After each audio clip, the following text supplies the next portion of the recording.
Hi friends, welcome करती हूँ मैं आप सभी का आपके अपने यूट्यूब चैनल पर। तो फ्रेंड्स, ये वीडियो आप सबके लिए काफ़ी ज़्यादा इंपॉर्टेंट है।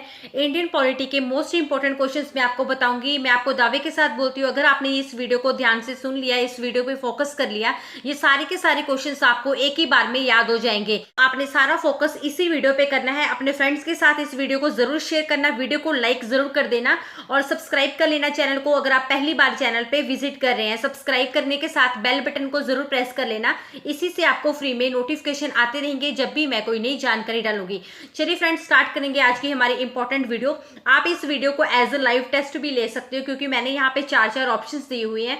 मेरी स्पीड अगर आपको ज्यादा लग रही होगी, आपने अपना आंसर पहले टाइप करना है। इससे आप अपने आप को चेक कर पाएंगे कि आपकी कितनी तैयारी हो चुकी है इंडियन पॉलिटी एंड कॉन्स्टिट्यूशन की। सो आपने अपना आंसर पहले टाइप करना है, वीडियो को चाहे आपको पॉज करना पड़ जाए। स्टार्ट करेंगे फर्स्ट क्वेश्चन से। और एक इंपॉर्टेंट बात मैं आपको बता दूं, इंडियन पॉलिटी के बेस्ट एमसीक्यूज की बुक अवेलेबल हो चुकी है, पीडीएफ फॉर्मेट में है। उस पीडीएफ को आप डाउनलोड कर सकते हैं इस वीडियो के डिस्क्रिप्शन से। बहुत ही वैल्यूएबल बुक्स हैं, आप उनको डाउनलोड कर लेना। बहुत ही ज्यादा इंपॉर्टेंट है, काफी एग्जाम्स में से उसमें क्वेश्चंस आ चुके हैं, आप उसको टैली करके भी चेक कर सकते हो। फर्स्ट क्वेश्चन देखिए, the constitution of India was created by home. Created की जगह पे आप फ्रेम्ड भी लिख सकते हो। काफी जगह पे आपको फ्रेम्ड भी लिखा मिलेगा, क्रिएटेड भी लिखा मिलेगा। यानी कि इंडिया का जो कॉन्स्टिट्यूशन है, मतलब भारत का जो संविधान है, वो किसके द्वारा बनाया गया था? किसके द्वारा बनाया गया था?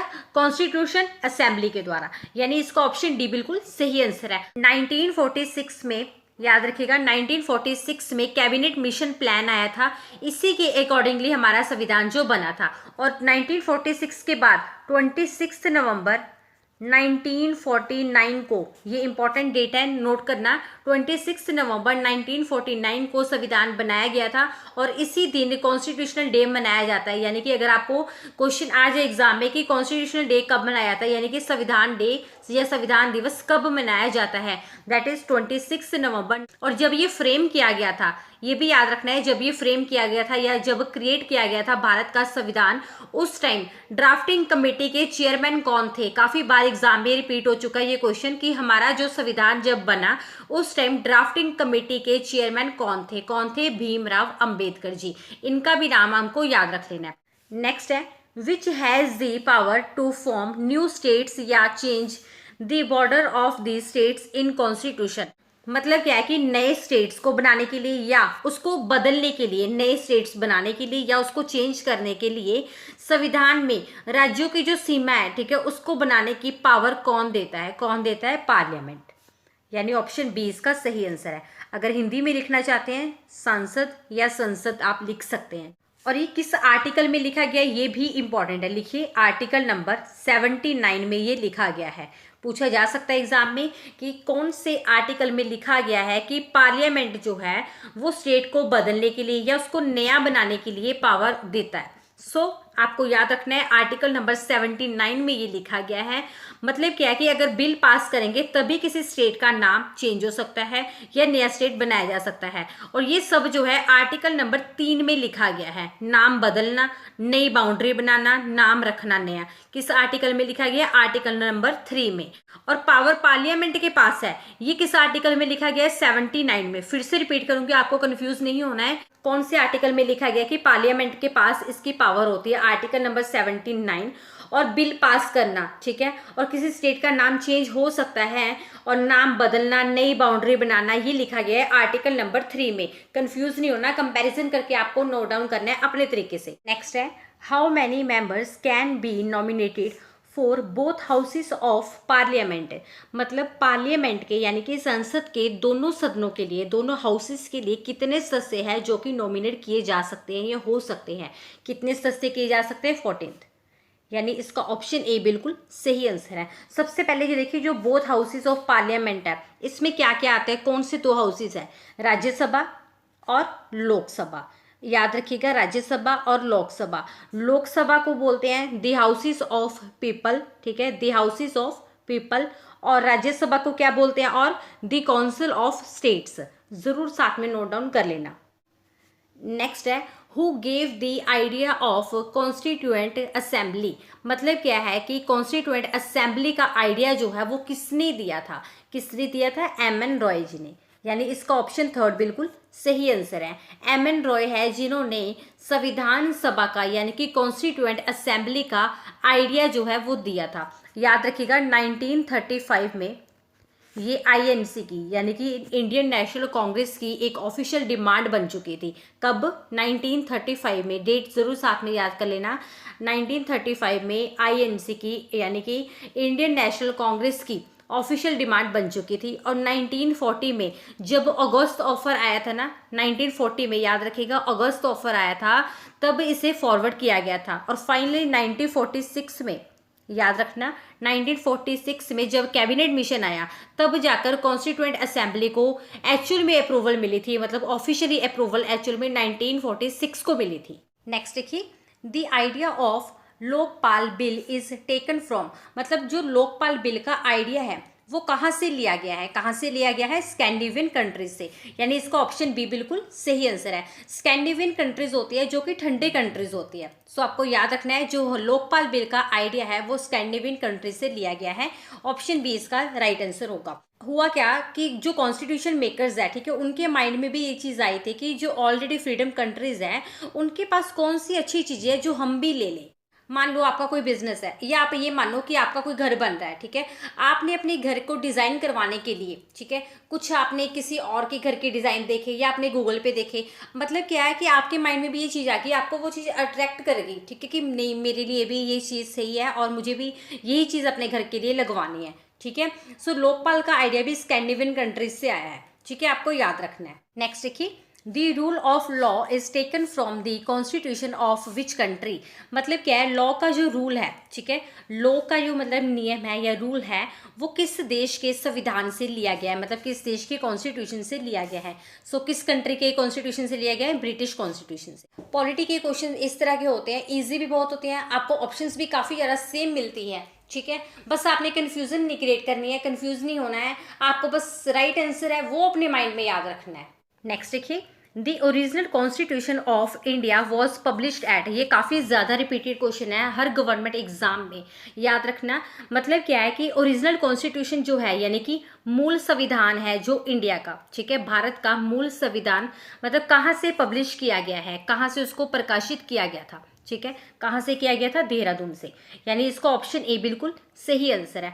और इसी के साथ आपको पहले ये याद रखना है कि ये किसके द्वारा लिखा गया और किसके द्वारा डेकोरेट किया गया था, ये भी काफ़ी ज़्यादा इंपॉर्टेंट है, काफ़ी एग्जाम में पूछा जा चुका है कि जो इंडिया का मूल संविधान है किसके द्वारा लिखा गया है। सो नाम नोट कर लीजिए, प्रेम बिहारी नारायण, ठीक है, प्रेम बिहारी नारायण है जिनके द्वारा लिखा गया है। क्या लिखा गया है? भारत का मूल संविधान। और डेकोरेट किसने किया ये भी इंपॉर्टेंट है। सो लिखिए, नंदालाल बोस और राम मनोहर सिन्हा, नंदालाल बोस और राम मनोहर सिन्हा, इन दोनों ने डेकोरेट किया था। नेक्स्ट है, who is constitutional head of the Indian government, मतलब क्या है, इंडियन गवर्नमेंट के कॉन्स्टिट्यूशन हेड कौन है, ठीक है, यानी कि भारत सरकार के जो संविधानिक हेड वो कौन है। सो कौन है? प्रेसिडेंट। यानी इसका ऑप्शन बी बिल्कुल सही आंसर है, आपको याद रख लेना है। और ये आर्टिकल 52 के तहत है, ये भी याद रख लेना। आपको क्वेश्चन ऐसे भी आ सकता है कि आर्टिकल 52 के तहत, ठीक है, इंडिया का यानी कि इंडियन गवर्नमेंट का कॉन्स्टिट्यूशनल हेड कौन है, ठीक है, कौन है? प्रेसिडेंट। दोनों कंडीशन में आपको यही याद रखना है। नेक्स्ट देखिए, retirement age of the prime minister, मतलब प्रधानमंत्री जो है इनकी रिटायरमेंट एज क्या होती है। इसका ऑप्शन डी बिल्कुल सही आंसर है, मतलब नो लिमिट। प्राइम मिनिस्टर का इलेक्शन कोई भी किसी भी एज में लड़ सकता है, ठीक है, इसके लिए कोई भी रिटायरमेंट एज नहीं होती है, मतलब कोई सीमा नहीं, नो एज लिमिट, आपको याद रखना है।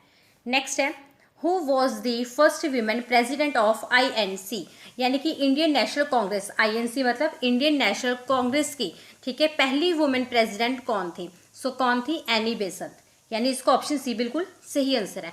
और पॉलिटी से रिलेटेड मैं आपको एक इंपॉर्टेंट बात बता दूं, मेरे पास काफ़ी कमेंट्स आते थे कि इनसे रिलेटेड वीडियो बना दो, ठीक है, तो मैंने इसलिए ये वीडियो बनाई है। बहुत ही ज़्यादा काम आने वाली वीडियो है ये आपके हर एक एग्जाम में, मतलब 3 से 4 क्वेश्चन आपको हर एक एग्जाम में पॉलिटी से देखने को मिलेंगे, आपको याद रखना है। अगर किसी ने, जैसे Punjab school education board clerk के एग्जाम की तैयारी चल रही थी, तो अभी एग्जाम तो वैसे हुआ नहीं, इवन डेट्स भी नहीं आई है, लेकिन लाइव सेशन मैंने लिए थी अनअकैडमी पर, अगर आपने देखे होंगे उसमें मैंने बहुत सारा आपको डिटेल्स में बताया हुआ है पॉलिटी से रिलेटेड। इवन एनी बेसेंट जी के बारे में भी हमने उसमें पढ़ा है, ठीक है।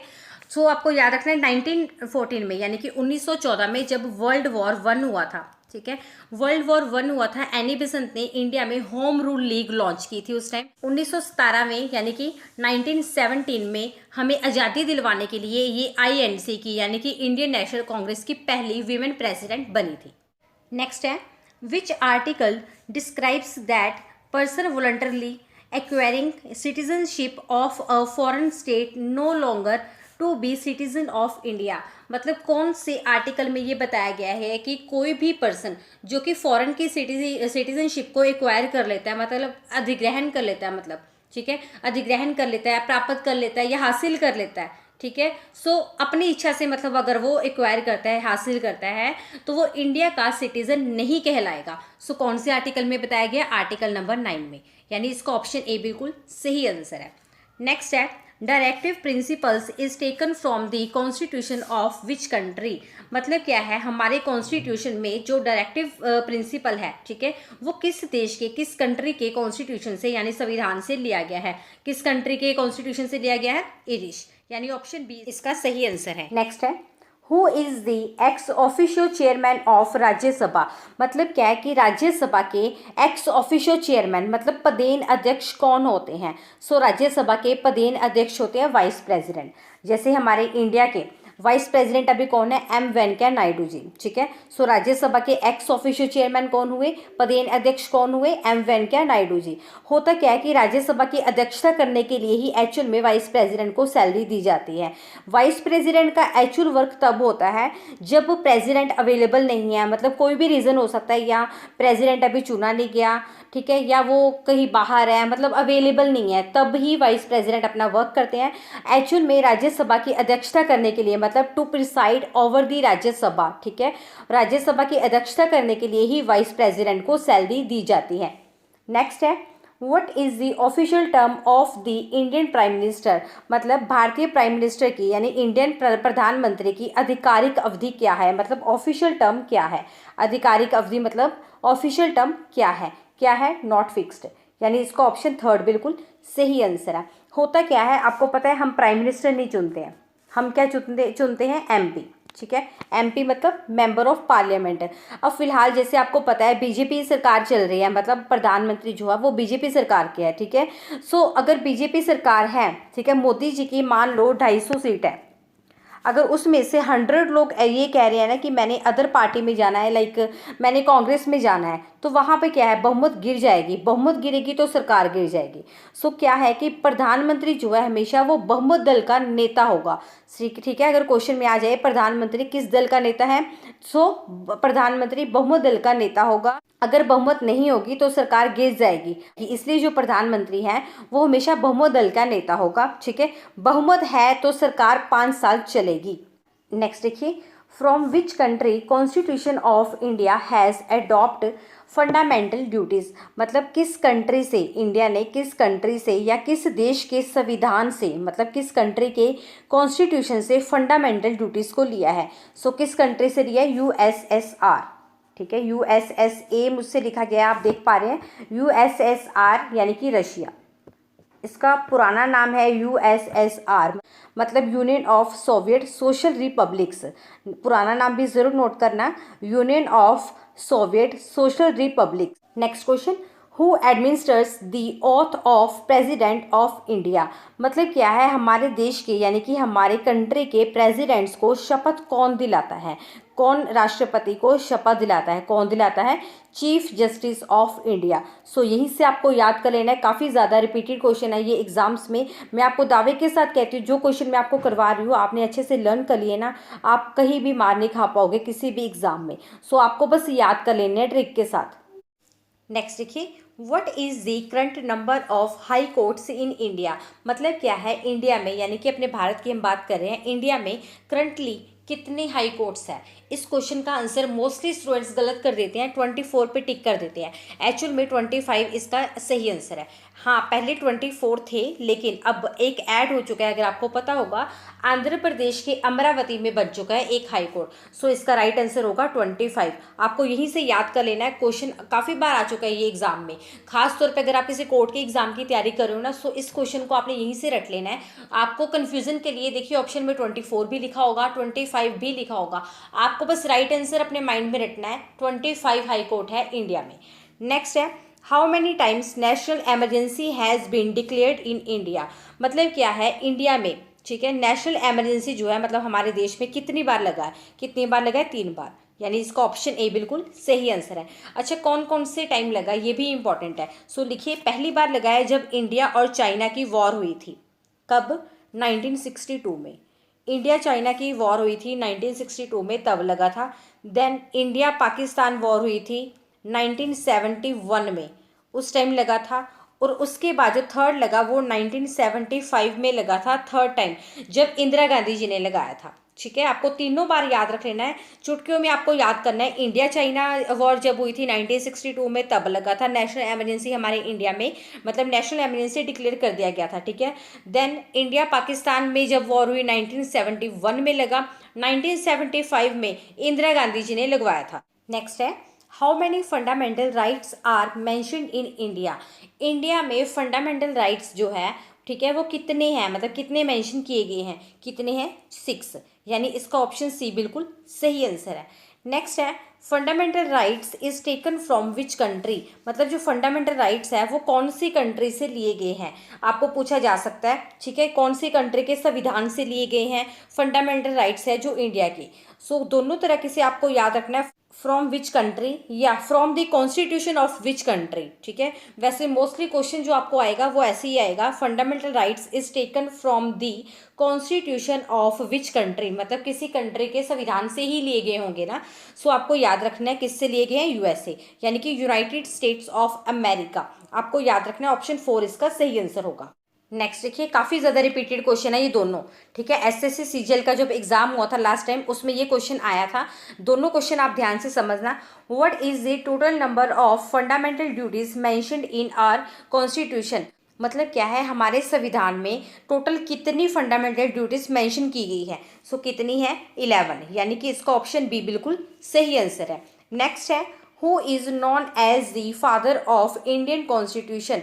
मतलब कौन है जिनको फादर के नाम से जाना जाता है? किसके? इंडियन कॉन्स्टिट्यूशन के, यानी कि भारतीय संविधान के पिता के रूप में जाना जाता है। किनको जाना जाता है? डॉक्टर BR अम्बेडकर जी को, यानी कि इसका ऑप्शन सी बिल्कुल सही आंसर है। दोनों क्वेश्चन यहीं से याद कर लेना। नेक्स्ट देखिए, who proposed the preamble before the drafting committee of the constitution? मतलब क्या है कि हमारा जो कॉन्स्टिट्यूशन है, हमारा जो संविधान है, उसका जो ड्राफ्टिंग कमेटी है, ठीक है, ड्राफ्टिंग कमेटी था, उसके सामने प्रियम्बल को किसने पेश किया था? किसने मतलब उसको प्रपोज किया था, किसने पेश किया था प्रियम्बल को? किसने किया था? जवाहरलाल नेहरू जी ने, यानी कि इसका ऑप्शन बी बिल्कुल सही आंसर होगा। नेक्स्ट है, The Indian Constitution has borrowed the ideas of preamble from which country?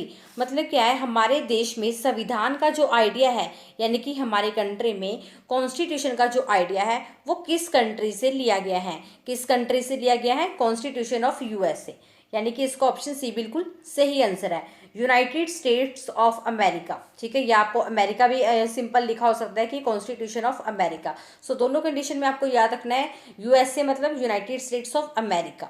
Next देखिए, what is the constitutional name of our country? मतलब क्या है कि कॉन्स्टिट्यूशनल नेम क्या है हमारी कंट्री का, मतलब हमारे देश का संविधानिक नाम क्या है? क्या है? इंडिया, इंडिया या भारत, दोनों आप नोट कर लेना। ठीक है, इंडिया भी ऑप्शन लिखी हो सकती है, भारत भी लिखी हो सकती है। सो याद रखना, हमारे कंट्री का, हमारे देश का कॉन्स्टिट्यूशनल नेम यानी कि संवैधानिक नेम है इंडिया। नेक्स्ट है, suspension of fundamental during emergencies is taken from the constitution of which country? मतलब क्या है कि एमरजेंसी के टाइम पर, ठीक है, एमरजेंसी के समय पर फंडामेंटल ड्यूटीज़ का जब सस्पेंड हो जाना, ठीक है, किस देश के संविधान से लिया गया है? ध्यान से समझिएगा, इमरजेंसी जब होती है ना, उसके टाइम पर फंडामेंटल ड्यूटीज़ का सस्पेंड हो जाना किस कंट्री के कॉन्स्टिट्यूशन से यानी कि संविधान से लिया गया है? किस कंट्री के संविधान से लिया गया है? जर्मनी। यानी कि इसका ऑप्शन ए बिल्कुल सही आंसर है। आपको पता है पॉलिटी में आपको मोस्टली आंसर सेम सेम नजर आएंगे, मतलब ऑप्शन आपको सेम सेम नजर आएंगे, बस आपको राइट आंसर ही अपने माइंड में याद रख लेना है। नेक्स्ट देखिए, what is the minimum permissible age for employment in any factory or mine? मतलब क्या है, किसी भी फैक्ट्री में यानी कारखाने में या माइन में मतलब खदान में, ठीक है, मतलब रोजगार के लिए यानी कि एम्प्लॉयमेंट के लिए जो मिनिमम एज है, मिनिमम परमिशिबल एज मतलब क्या है कि कम से कम जो अनुमति एज है, अनुमति है, सो वो कितनी एज है? 14th। आपको ऑप्शन में देखिए 14 भी लिखा हो सकता है, 18th भी, मोस्टली 18 पे टिक कर देते हैं, बट इसका राइट आंसर है 14 ईयर्स। ठीक है, मतलब 14 ईयर्स का पर्सन जो है वो किसी फैक्ट्री में या माइनिंग में यानी खदान में वर्क कर सकता है। नेक्स्ट है, in Indian constitution citizenship provisions are enshrined in, मतलब क्या है कि इंडिया में, ठीक है, यानी हमारे कॉन्स्टिट्यूशन में नागरिकता का प्रावधान किस में है? हमारे संविधान में, हमारे भारतीय संविधान में नागरिकता का जो प्रावधान है वो किस में है? किस में है? पार्ट 2 में। यानी इसका ऑप्शन ए बिल्कुल सही आंसर है। अच्छा, अगर ऑप्शन में आपको आर्टिकल पूछा हो ना, इसका आर्टिकल है 5 to 11, ठीक है, वैसे है पार्ट 2। नेक्स्ट है, in Indian constitution right to constitutional remedies comes under, मतलब क्या है कि हमारे संविधान में, हमारे कॉन्स्टिट्यूशन में जो रेमेडीज है, ठीक है, किसके अंतर्गत आता है? किसके अंतर्गत आता है? फंडामेंटल राइट्स के। यानी इसका ऑप्शन डी बिल्कुल सही आंसर है। और 1500-1600 के करीब एमसीक्यूज की इंडियन पॉलिटी के बेस्ट बुक पीडीएफ फॉर्मेट में आपको इस वीडियो के डिस्क्रिप्शन में मिल जाएगी। काफ़ी एग्जाम में उसमें क्वेश्चंस आ चुके हैं और आते रहेंगे। बहुत ही ज़्यादा वैल्यूएबल बुक है वो, आपके सारे अपकमिंग एग्जाम्स के लिए बहुत ही ज़्यादा इंपॉर्टेंट है, क्योंकि आप किसी भी एग्जाम की तैयारी कर रहे हो, 4 से 5 नंबर के आपको कम से कम पॉलिटी के क्वेश्चंस आते हैं, 6 भी हो सकते हैं, 8 नंबर के भी हो सकते हैं, लेकिन मिनिमम आपको 4 से 5 मार्क्स के आते ही है। तो उस वीडियो को, उस पीडीएफ को जरूर डाउनलोड करना, बहुत ही ज़्यादा वैल्यूएबल पीडीएफ है। और इस वीडियो को ज़्यादा से ज़्यादा शेयर कीजिए अपने फ्रेंड्स के साथ, लाइक कीजिए। Thanks for watching.